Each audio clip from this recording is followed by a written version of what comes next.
Hello guys. तो मैं हूँ प्रज्ञा और मैं आपको करवाने जा रही हूँ आज से कोटा चित्रकला शैली। हमने बूंदी तक प्रीवियस वीडियो में कर लिया था, तो आज हम कोटा चित्रकला शैली शुरू करने जा रहे हैं।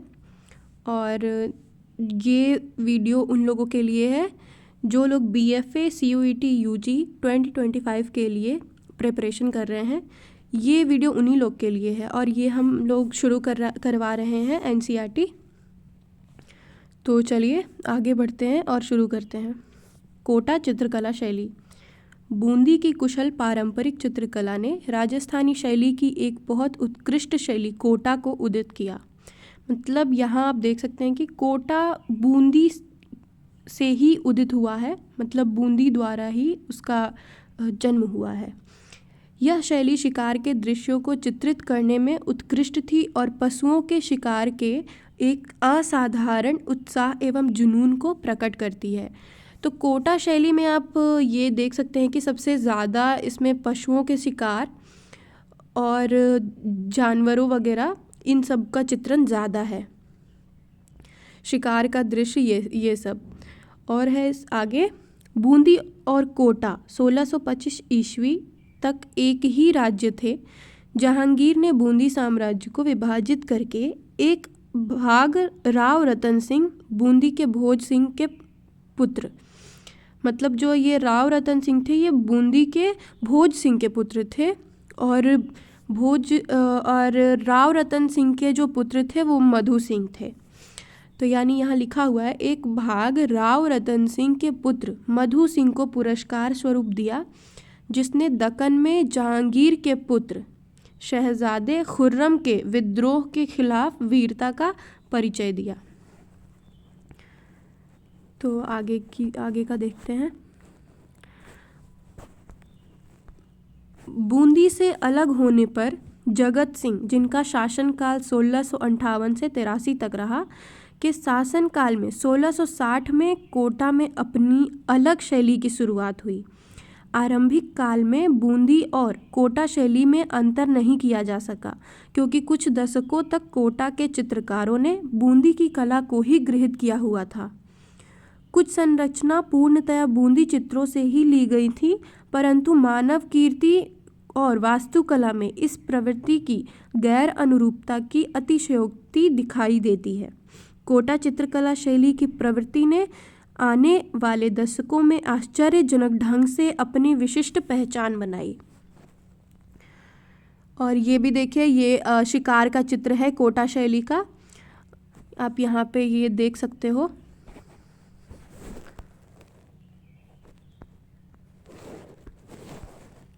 ये देखिए, इसमें शिकार का दृश्य पूरा दिया हुआ है। ये है कोटा के महाराजा राम सिंह प्रथम और मुकुंदगढ़ में शेरों का शिकार करते हुए। ये बनाया गया है 1695, कोलगी गैलरी लंदन में रखा हुआ है ये। तो ये आप, अगर आपको कोटा शैली नहीं याद होता था, आप ये पिक्चर भी याद कर लो और ये देख तो आपको पता चल जाएगा कि कोटा शैली में जानवरों और शिकारों का दृश्य ज़्यादा होता था, तो आपको याद रहेगा।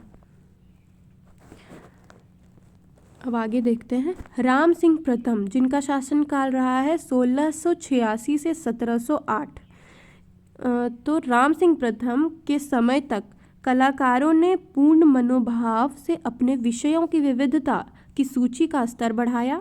ऐसा प्रतीत होता है कि कोटा के कलाकारों ने सर्वप्रथम वन दृश्य चित्रों को अपनी रचनाओं के वास्तविक विषय के रूप में चित्रित किया। उमेद सिंह, जिनका शासनकाल 1770 से लेके 1819 तक रहा, 10 वर्ष की आयु में राज सिंहासन पर बैठे, किंतु उनके शक्तिशाली राज्याधिकारी जालिम सिंह युवा राजा को खुश करने के लिए शिकार की व्यवस्था करते थे, जबकि वे राज्य के कार्यों को नियंत्रित करते थे। इस प्रकार उमेद सिंह ने कम समय में स्वयं को वन्य जीवों और जुआ खेलने में व्यस्त कर लिया और अपना अधिकांश समय शिकार में ही व्यतीत किया। समकालीन चित्र उनके पराक्रम का कीर्तिमान प्रस्तुत करते हैं। इस समय के कोटा चित्र शतरंज के जुनून को दर्शाते हैं और जो एक सामाजिक प्रथा बन गया है जिसे खेलने के लिए दरबार की स्त्रियां भी शामिल होती थीं। कोटा चित्र विशिष्ट रूप से सहज हैं। इसमें सुलेखन के निष्पादन और मुख्यतः दोहरे नयन पट में छाया अंकित करने पर जोर दिया जाता था। कोटा कलाकारों ने पशुओं एवं युद्ध के प्रतिपादन में उत्कृष्ट प्रदर्शन किया। मतलब कोटा में पशुओं एवं युद्ध वगैरह का चित्र भी होता था। तो इसमें से ज़्यादा वैसे आने वाला नहीं है। आप ये पेंटिंग भी आपके सिलेबस में नहीं दी हुई है। तो कोटा में अगर आपसे कोटा के बारे में ये सवाल आ सकता है कि कोटा के चित्र में, कोटा शैली के चित्र में किस तरह के चित्र चित्रित किए जाते थे। तो आप बस ये सिंपल से याद कर सकते हो कि आपका शिकारों का दृश्य, जानवरों, राजाओं का शिकार मतलब राजाओं के द्वारा शिकार करते हुए ऐसा कुछ। तो आप ये लिख सकते हो क्योंकि CUET में उतना भी हार्ड क्वेश्चन नहीं आता है, मॉडरेट ही होता है। अब हम आगे देखते हैं बीकानेर चित्रकला शैली। राव बीका राठौर ने 1488 में राजस्थान राज्य में सबसे अधिक उन्नत राज्य बीकानेर की स्थापना की। तो बीकानेर राजस्थान में है और ये राजा राव बीका राठौर के द्वारा इस राज्य का स्थापना हुआ था 1488 में। उसके शासनकाल में अनूप सिंह, जिनका शासनकाल 1669 से 98 तक रहा है, ने पुस्तकालय स्थापित किया जो पांडुलिपियों एवं चित्रकला का कोष बना। लंबे अंतराल तक मुगलों की संगति के परिणाम स्वरूप बीकानेर में एक विशेष चित्रकला की भाषा का विकास हुआ जो मुगल शैली के लालित्य और रंग पट्टिका से प्रभावित था। अब आगे देखते हैं। शिलालेख साक्ष्यों के अनुसार मुगल शिल्प के मुख्य कलाकार 17वीं शताब्दी में बीकानेर आए और वहां काम किया। करण सिंह ने उस्ताद अली रज़ा को दिल्ली का मुख्य कलाकार था को नियुक्त किया। मतलब ये जो आप देख रहे हो बीकानेर शैली, इसमें जो उस्ताद अली रज़ा थे वो दिल्ली के मुख्य कलाकार थे और उनको इनके शासनकाल में इनको दरबारी कलाकार के तौर पर नियुक्त किया गया। उसके आरंभिक कार्य बीकानेर शैली की शुरुआत का प्रतिनिधित्व करते हैं जो लगभग 1650 के समय के हो सकते हैं। अनूप सिंह के शासनकाल में रुकनुद्दीन, जिसके पूर्वज मुगल दरबार से आए थे, मुख्य कलाकार था, जिसकी शैली में देशज मुहावरों के साथ दक्षिणी या दक्कनी और मुगल परंपरा का मिश्रण था। उसने महत्वपूर्ण ग्रंथों जैसे रामायण, रसिक प्रिया और दुर्गा सप्तशती को चित्रित किया। आप देखोगे बहुत सारे चित्र आपको रामायण, रसिक प्रिया और दुर्गा सप्तशती का जो किताब है उसमें मिल जाएगा। इब्राहिम नाथू साहिबदीन और ईसा आदि उसकी चित्रशाला के जाने माने कलाकार थे। मतलब ये तीनों जो रामायण, रसिक प्रिया और दुर्गा सप्तशती है, इसमें जो चित्र हैं वो उसके कलाकार इब्राहिम नाथू साहिबदीन और ईसा आदि यही लोग थे। बीकानेर में चित्रशाला बनाने की प्रथा प्रचलित थी जिन्हें मंडी कहा जाता था, जहां कलाकारों का समूह मुख्य चित्रकार के निर्देशन में चित्र रचना करते थे। शिलालेखों से ये सूचना प्राप्त कर सकते हैं कि नूरुद्दीन, इब्राहिम और नाथू इनमें से कुछ व्यावसायिक चित्रशालाओं को संभालते थे। कुछ मंडियां अनूप सिंह के शासनकाल में अस्तित्व में थीं। चित्र पूर्ण होने पर दरबार के अभिलेखविद मुख्य कलाकार का नाम और दिनांक चित्र के पीछे लिखते थे। इस अभ्यास के परिणाम स्वरूप मुख्य कलाकार का नाम उसके शिष्यों के कार्यों पर अंकित किया जाता था जो अपने गुरु जैसी शैली में चित्र नहीं बना सकते थे। जबकि इन प्रविष्टियों से स्पष्ट होता है कि मुख्य कलाकार विशेष अवसर पर चित्रों को अंतिम रूप देते थे। इसके लिए गुदराई शब्द का प्रयोग होता था कि गुदराई शब्द का प्रयोग किया जाता था, जिसका मतलब था ऊपर उठाना। नवीन चित्रों के निर्माण की गतिविधियों के अतिरिक्त चित्रों में मरम्मत या सुधार तथा पुराने चित्रों को बनवाने का कार्य भी चित्रशाला को सौंपा जाता था। तो ये तो समझ आ गया होगा। और ये देखिए, ये है कृष्णा लिफ्टिंग माउंट गोवर्धन। यही वो पेंटिंग है। एक और पेंटिंग है कृष्णा लिफ्टिंग माउंट गोवर्धन।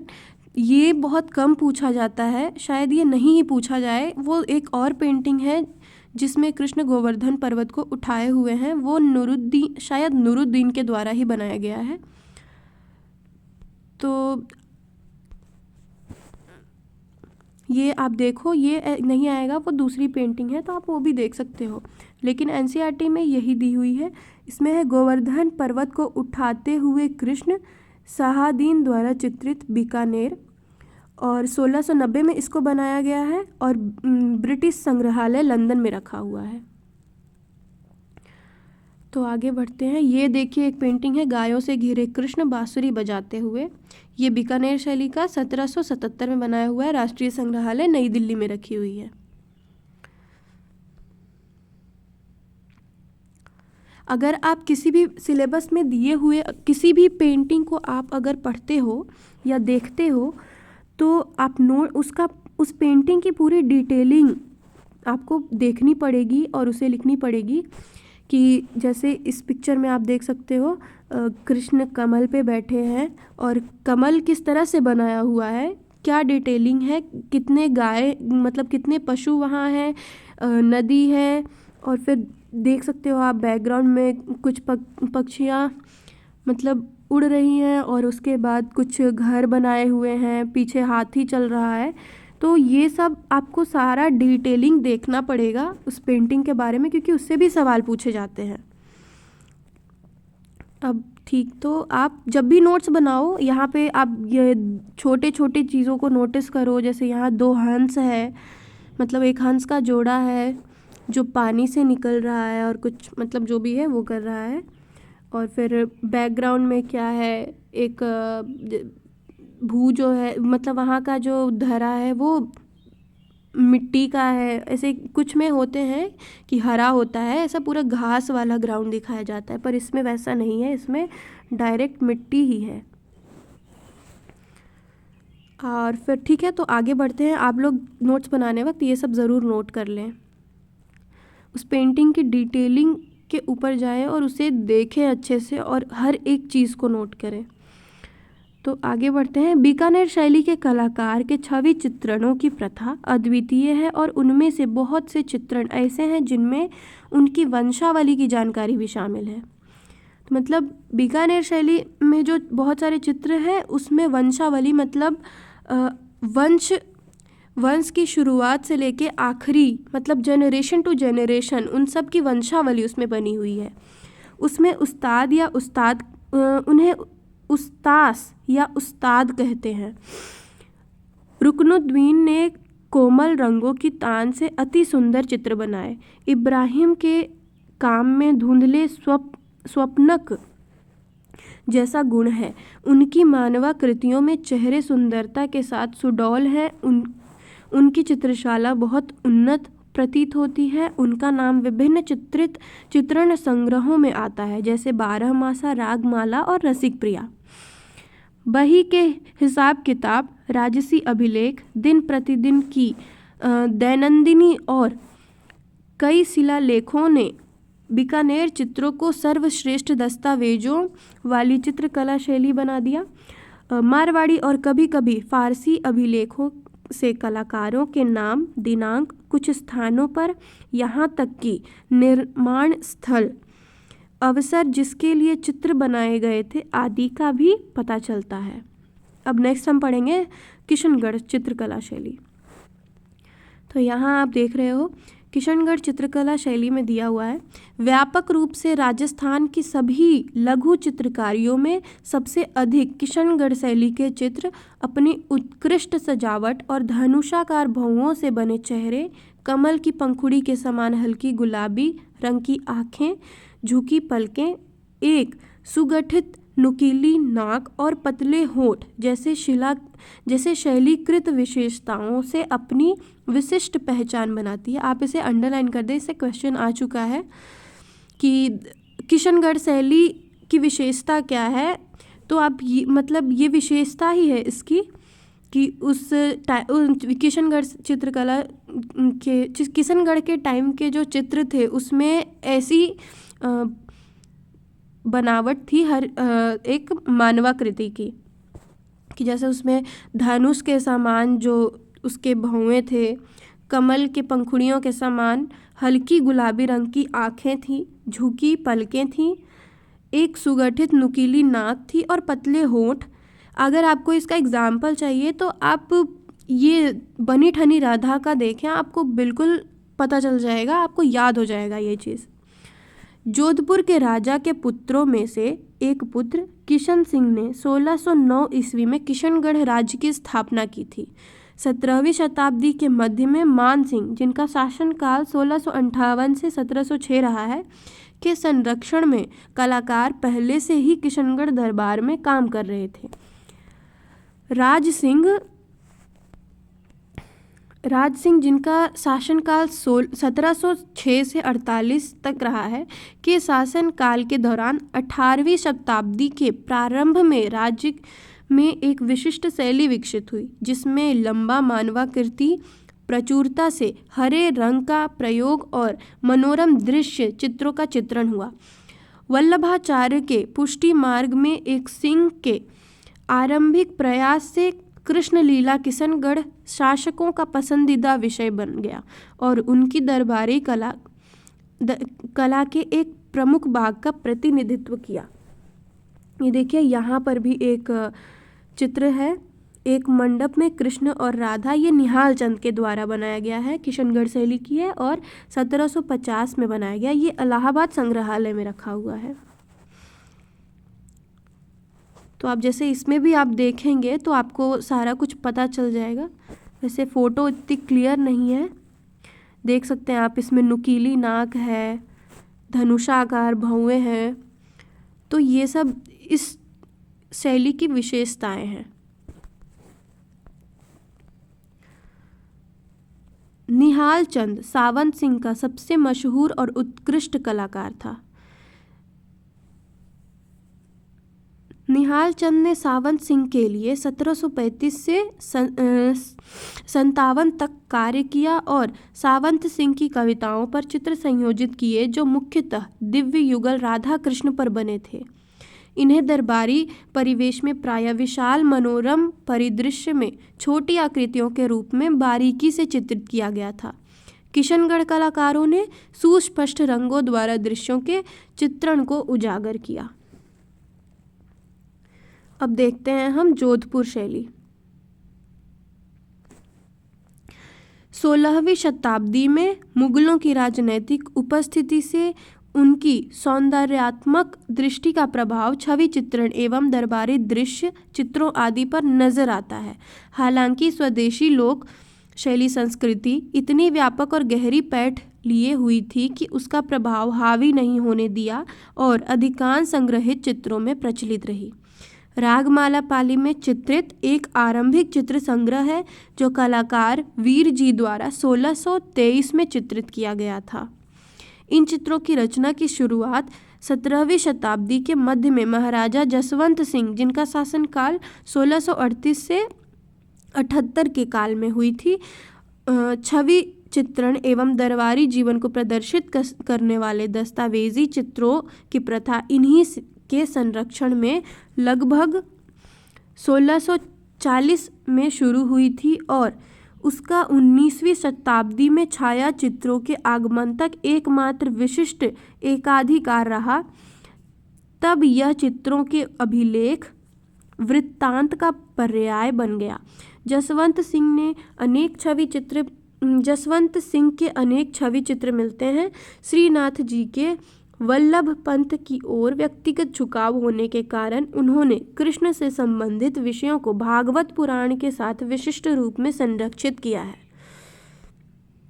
ये देखिए, ये है ढोला और मारू। एक ऐसा ही एक और पेंटिंग है जो है मारू रागनी।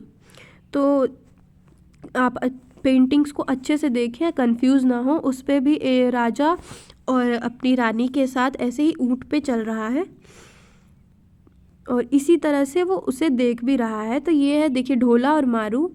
ये जोधपुर शैली का 1810 में बनाया गया था और ये राष्ट्रीय संग्रहालय नई दिल्ली में रखा हुआ है।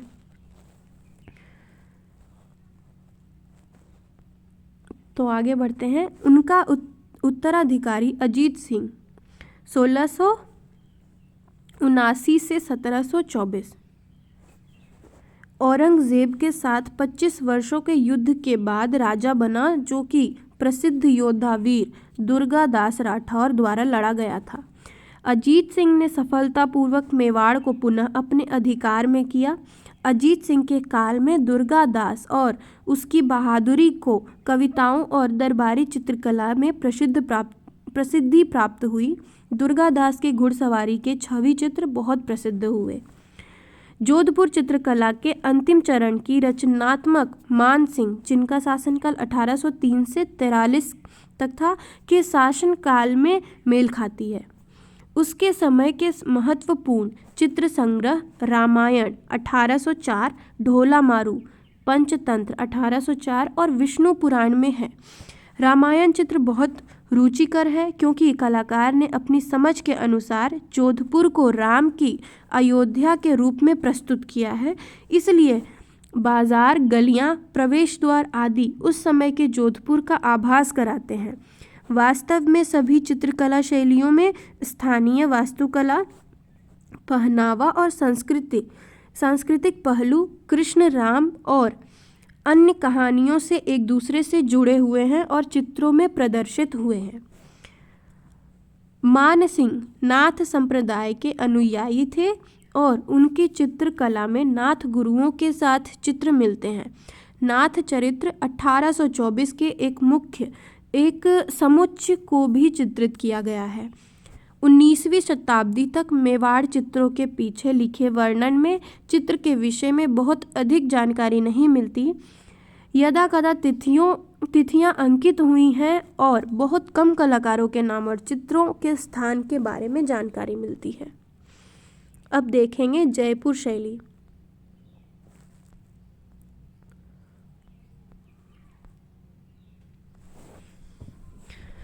जयपुर चित्रकला शैली की उत्पत्ति उसकी पूर्व राजधानी आमेर में हुई थी, जो मुगल राजधानियों आगरा और दिल्ली से सभी बड़े राजपूत राज्यों से निकटतम थी।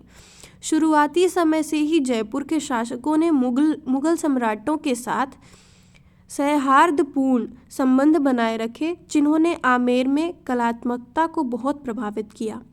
राजा भारमल, जिनका शासनकाल रहा है 1548 से 75 तक, ने अपनी बेटी की शादी अकबर से की।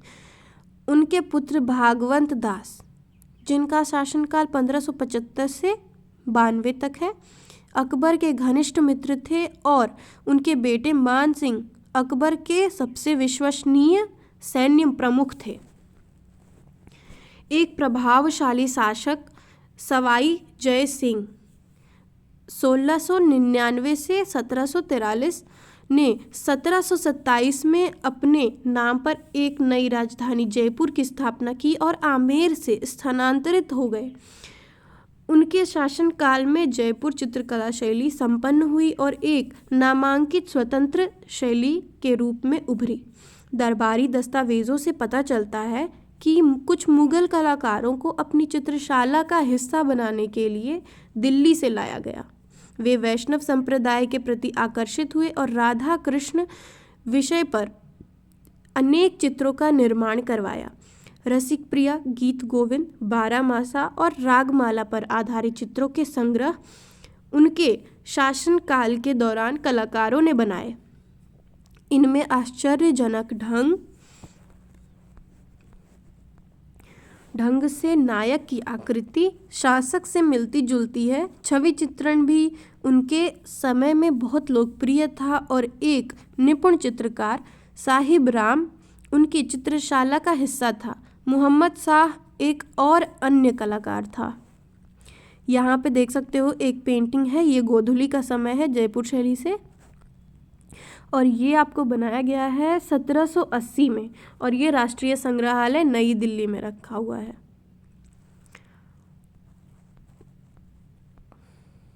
आगे बढ़ते हैं। सवाई ईश्वरी सिंह 1743 से 50 ने भी इसी तरह कला का संरक्षण किया।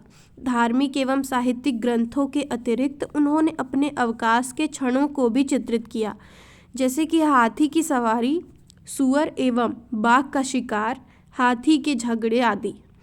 सवाई माधो सिंह 1750 से 67 भी अपने दरबारी जीवन की घटनाओं को अंकित कराने की ओर आकर्षित हुए। 18वीं शताब्दी वह समय था जब सवाई प्रताप सिंह की इच्छा अनुसार मुगल प्रभाव कम हुआ और जयपुर शैली पुनर्निर्मित सौंदर्य शास्त्र के साथ मुगल और स्वदेशी शैलीगत विशेषताओं का मिश्रण बनी। यह जयपुर के लिए दूसरा संपन्न काल था और प्रताप सिंह ने लगभग 50 कलाकारों को नियुक्त किया था। वे एक विद्वान, कवि, बहुसर्जक लेखक और कृष्ण के उत्साही अनुयायी थे। उनके समय में शाही छवि चित्रण और दरबारी शासन शौकत को प्रदर्शित करने वाले चित्रों के अलावा साहित्यिक और धार्मिक विषयों जैसे गीत गोविंद, रागमाला, भागवत पुराण आदि विषयों को नए सिरे से प्रोत्साहन मिला। कई स्थानों पर छापकर भी अनेक चित्रों की प्रतियां बनाई गईं। 19वीं शताब्दी के आरंभ में सोने का प्रचुर मात्रा में प्रयोग हुआ। जयपुर में बड़े आकार की आकृतियां और जीवंत आकार के छवि चित्रणों का निर्माण किया गया। ये देखिए भागवत पुराण का चित्र है।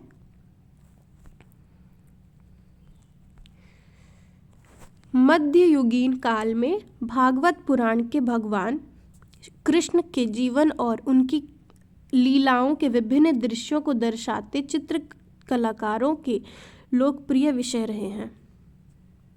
राष्ट्रीय संग्रहालय नई दिल्ली में संग्रहित यह चित्र कृष्ण द्वारा दानव सक्तासुर के वध को दर्शाता है और इसका टाइम है 1680 से 90। भागवत पुराण का यह पृष्ठ मालवा शैली का एक विशिष्ट उदाहरण है, जिसमें सतह को बड़ी सावधानी पूर्वक विभाजित किया गया है और प्रत्येक भाग में एक घटना से अलग अलग दृश्य अंकित किए गए हैं। इनमें से एक में कृष्ण जन्म के बाद नंद और यशोदा के घर आयोजन एवं उत्सव का दृश्य अंकित है। पुरुष और स्त्रियां नाच गा रहे हैं निचले बाएं और ऊपरी भाग मध्य भाग में। ये देख सकते हैं आप, सारा कुछ पेंटिंग में दी हुई है। आनंदित अभिभावक नंद एवं धर्मार्थ की यशोदा गतिविधियों में व्यस्त हैं और ब्राह्मणों और शुभचिंतकों को गाय व बछड़े का दान देते हुए दर्शाए गए हैं। बहुत सा स्वादिष्ट भोजन तैयार किया जा रहा है। स्त्रियां बाल कृष्ण की नज़र उतार रही है और कथा का अंत कृष्ण द्वारा दानव शक्तासुर को अपने पैरों द्वारा मारकर मुक्ति दिलाने से होता है। तो आप यहाँ पे देख सकते हो, सारा कुछ इसमें दिया हुआ है।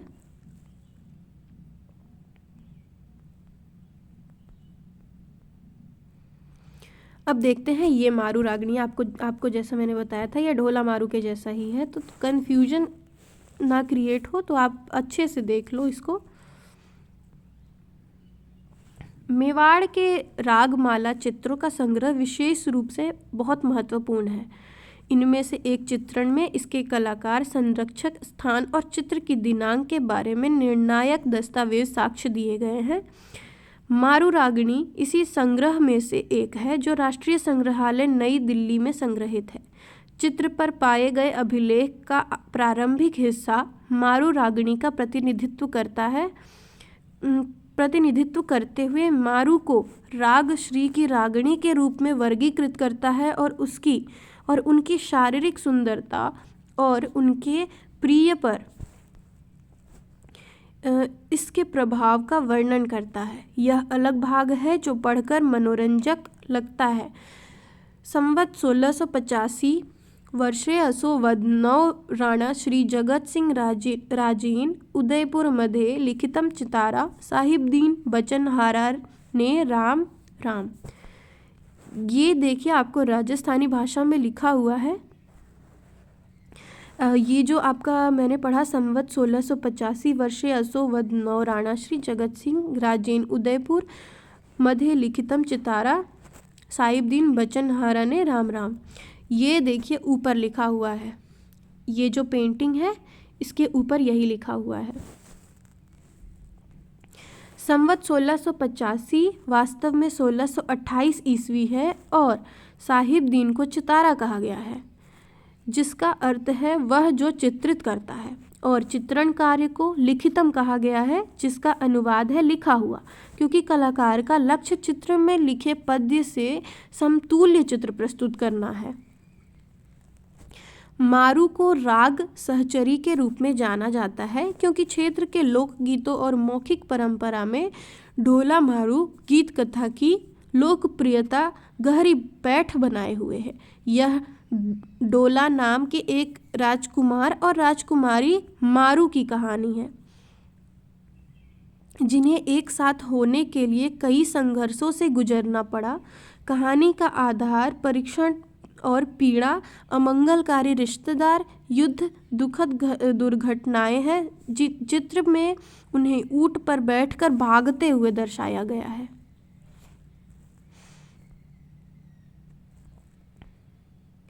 अब देखते हैं चित्र राजा अनिरुद्ध सिंह हाड़ा। अनिरुद्ध सिंह हाड़ा, जिनका शासनकाल 1682 से 1702 तक रहा है, भाऊ सिंह के उत्तराधिकारी था। रोचक दस्तावेज साक्ष्य के साथ इनके समय की चित्रकला के कुछ उल्लेखनीय अवशेष बचे हैं।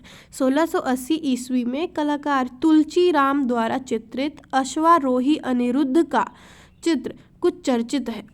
यह एक कलाकार की गति की धारणा और एक घोड़े की गति का प्रतीक है, जिसे अग्रभूमि के प्रतिपादन की पूरी तरह अपेक्षा करके दर्शाया गया है। घोड़े को हवा में इतना तेज दौड़ते हुए दिखाया गया है कि ज़मीन दिखाई नहीं देती। इस प्रकार के चित्र आज भी कथाओं में चित्रित होते हैं। चित्र के पीछे तुलसी राम और राजकुमार कुंवर अनिरुद्ध सिंह के नाम अंकित हैं, लेकिन सामने राव छत्रसाल के छोटे पुत्र भरत सिंह का नाम अंकित है।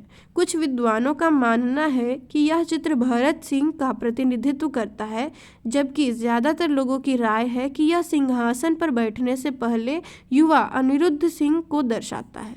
यह चित्र राष्ट्रीय संग्रहालय नई दिल्ली में संग्रहित है। ये है आपका अनिरुद्ध सिंह हाड़ा चित्र। अब देखते हैं चौगान खेलती राजकुमारियाँ। ये है वो पेंटिंग। इसमें देखिए चौगान का भी दो पेंटिंग है, वो दोनों अलग अलग है। ये अलग है और दूसरा जो चौगान है वो अलग है। इसमें टोटल छः स्त्रियों को दिखाया गया है, और चौगान उस दूसरे वाले चौगान में 4 स्त्रियां चौगान खेल रही हैं। तो देखते हैं इस चित्रकला में कलाकार दाना द्वारा राजकुमारी को अपनी साथियों के साथ चौगान यानी पोलो खेलते हुए दर्शाया गया है, जो कि मान सिंह के शासनकाल के जोधपुर चित्रकला का प्रतिनिधित्व करती है। संभावना है कि यह मुख्य दरबार से हो भी सकती है और नहीं भी, क्योंकि कई शैलियों का शैलीगत प्रभाव इसमें प्रकट होता है। जैसे स्त्रियों को चित्रित करने में मुगल प्रभाव दिखता है, घोड़े के चित्रण में दक्कन का प्रभाव, चेहरे की विशेषताओं के चित्रण में बूंदी और किशनगढ़, और हरे रंग की सपाट सतह पृष्ठभूमि के लिए स्वदेशी वरीयता का संकेत मिलता है।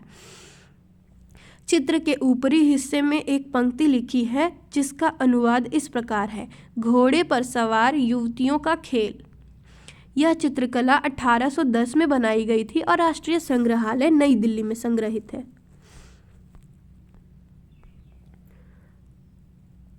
अब देखेंगे झूले पर कृष्ण एवं उदास राधा। ये जो चित्र है ये बहुत ज़्यादा ही इंटरेस्टिंग है और मज़ेदार है। इसके पीछे की कहानी बहुत ही मुझे मनमोहक लगती है। तो देखते हैं, पढ़ते हैं हम इसके बारे में। यह चित्रकला रसिक प्रिया को दर्शाती है।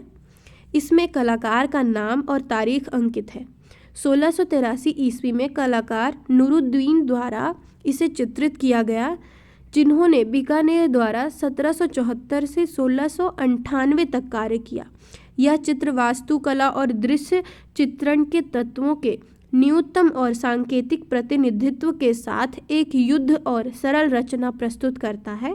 चित्रकला को दो भागों में विभाजित करने के लिए नूरुद्दीन ने चित्र के मध्य में हल्के तरंगित तीले के रूप को सरलता से नियोजित किया है। यह नियोजन एक शहरी विन्यास को पेड़ से लदे ग्रामीण क्षेत्र में बदल देता है, या इसके विपरीत ग्रामीण क्षेत्र को शहरी विन्यास में बदल देता है। चित्र के ऊपरी हिस्से में चित्रित वास्तुशिल्प मंडल उस स्थान को महल के आंतरिक हिस्से के रूप में दर्शाता है, जबकि हरी घास के मैदान पर कुछ वृक्ष बाहरी और देहाती परिदृश्य को प्रदर्शित करते हैं। इस प्रकार घर के अंदर और बाहर होने वाली गतिविधियों को कोई भी समझ सकता है। चित्र के ऊपरी हिस्से में कृष्ण एक गोपी के आवास में झूले पर बैठे उसके साथ आनंद ले रहे हैं।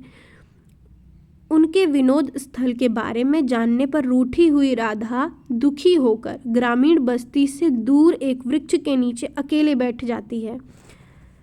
राधा के दुख के बारे में जानकर कृष्ण व्याकुल हो उठते हैं और उनके पीछे पीछे आते हैं, परंतु संधि नहीं होती। इसी बीच राधा की सखी को ये प्रकरण पता चलता है और वह संदेशवाहक और शांति दूत की भूमिका निभाती है। मतलब यहाँ पे राधा जी जो हैं वो श्री कृष्ण से गुस्सा है और वो उनसे बात नहीं कर रही है, तो जो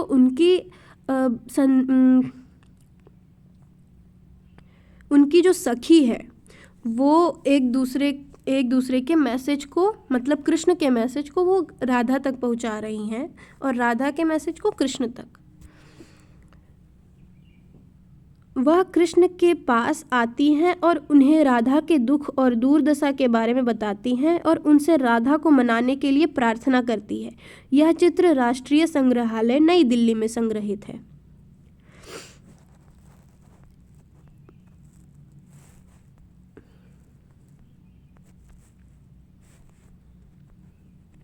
अब देखते हैं बनी ठनी। ये देखिए, धनुषाकार भौवें, नुकीली नाक, कोमल की पंखुड़ियों के समान हल्की गुलाबी आँखें, तो आपको यहाँ पे वो सारी डिटेलिंग पता चल जाएगी। तो अगर आप एक पेंटिंग के बारे में पढ़ रहे हो तो इसमें भी आपको ये भी पढ़ना पड़ेगा डिटेलिंग के साथ, कि जैसे इनकी चूनर बिल्कुल वो जालीदार है, इनके हाथों में दो कमल की कलियां हैं, इनका जो आभूषण ये पहनी हुई हैं वो कैसा है, किस रंग का है, मतलब एक एक जो डिटेलिंग है वो आपको देखनी पड़ेगी। इस पेंटिंग का बैकग्राउंड क्या है, तो इस पेंटिंग का बैकग्राउंड हल्का बैगनी कलर में है, तो आप ये देख सकते हो।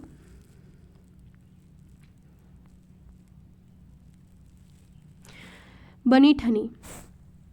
सावंत सिंह ने ब्रज भाषा में लेखक नागरी दास के नाम से कृष्ण और राधा पर भक्तिपूर्ण कविता की रचना की। उनके बारे में कहा जाता है कि वे एक युवा गायिका के प्रेम में दीवाने थे जिसे बनी ठनी का नाम दिया गया था। उसका सौंदर्य मोहित करने वाला था क्योंकि उसकी सुंदरता और विशिष्टता अद्वितीय थी। वह राज सिंह की पत्नी की परिचारिका थी और एक अत्यंत प्रतिभाशाली कवयित्री, गायिका और नर्तकी थी। बनी ठनी सावंत सिंह की कविता की प्रेरणा स्रोत थी, जिन्होंने राधा कृष्ण के प्रेम प्रसंग पर कविता लिखी। उन्होंने एक कविता बिहारी जस चंदिका में बनी ठनी के बारे में लिखा है, जो निहाल चंद के चित्र बनी ठनी का आधार बनी। इस प्रकार कविता एवं चित्र का सम्मिश्रण प्रदर्शित होता है। स्वजनों की हत्या से परेशान सावंत सिंह ने अंततः 1757 में सिंहासन त्याग दिया और बनी ठनी के साथ वृंदावन चले गए। ये बनी ठनी राधा कहा जाता है, पर ये राधा नहीं है।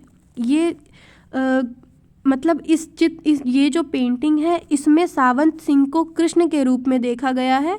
मतलब एक तरह से प्रेमी जोड़े, जैसे कृष्ण और राधा एक प्रेमी जोड़े हैं, वैसे ही सावंत सिंह और ये जो राधा यहाँ पे है, उन दोनों को कृष्ण और राधा के रूप में देखा गया है।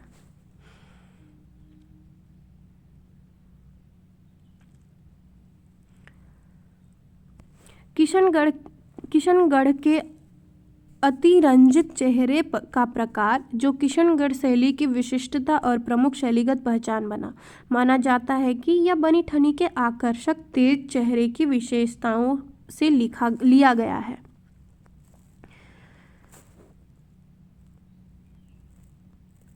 और ये जो पेंटिंग है बनी ठनी, इसे जरीना के नाम से भी जानते हैं और इसी पेंटिंग को ही इंडियन मोनालिसा भी कहते हैं।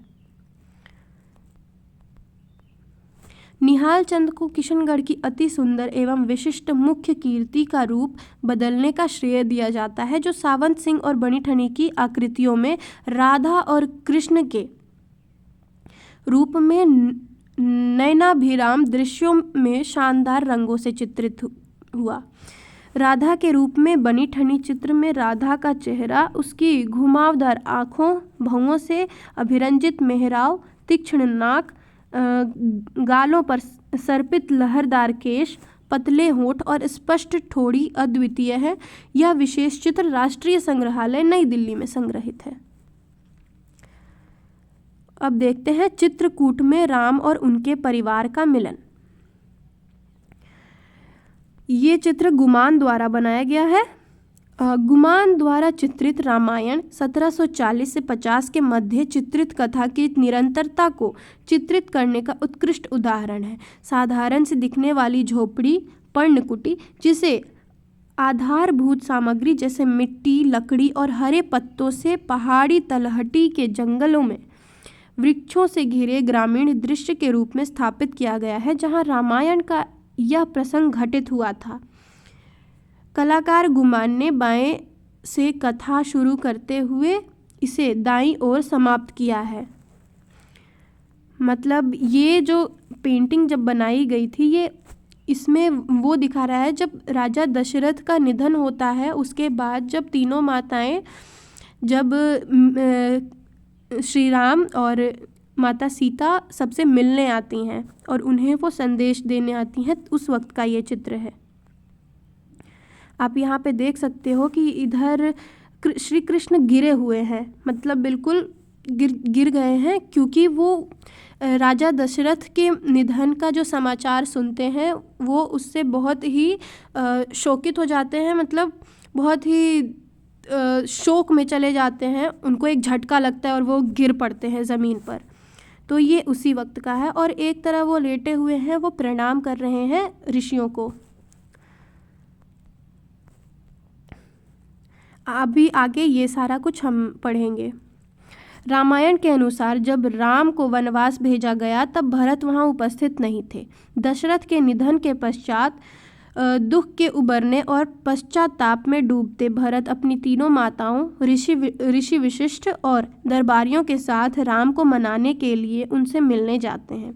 चित्रकला में कहानी 3 माताओं के साथ शुरू होती है, जो चित्रकूट में राजकुमारों की पत्नियों के साथ झोपड़ी नुमा आवासों की ओर बढ़ती है। माताओं को देखते ही राम, लक्ष्मण और सीता श्रद्धा में झुक जाते हैं। शोकग्रस्त कौशल्या अपने पुत्र राम के पास पहुंचती हैं और उन्हें अपनी बाहों में ले लेती हैं। राम तब अन्य दो माताओं सुमित्रा और कैकेयी और को सम्मानपूर्वक नमस्कार करते हैं। फिर वे कर्तव्य निष्ठा पूर्वक ऋषियों को स्वीकारते हैं और नीचे बैठकर उनसे बात करते हैं। जब ऋषि दशरथ की मृत्यु का समाचार सुनाते हैं तो राम वेदना में एकाएक गिर जाते हैं। सुमंत को ऋषियों के पीछे श्रद्धापूर्वक खड़े हुए दिखाया गया है। तीनों माताओं और लक्ष्मण, भरत और शत्रुघ्न की पत्नियों को सीता से बात करते हुए दर्शाया गया है। दाईं तरफ चित्र की चौखट से बाहर निकलने वाले समूह के साथ साथ की समाप्ति होती है।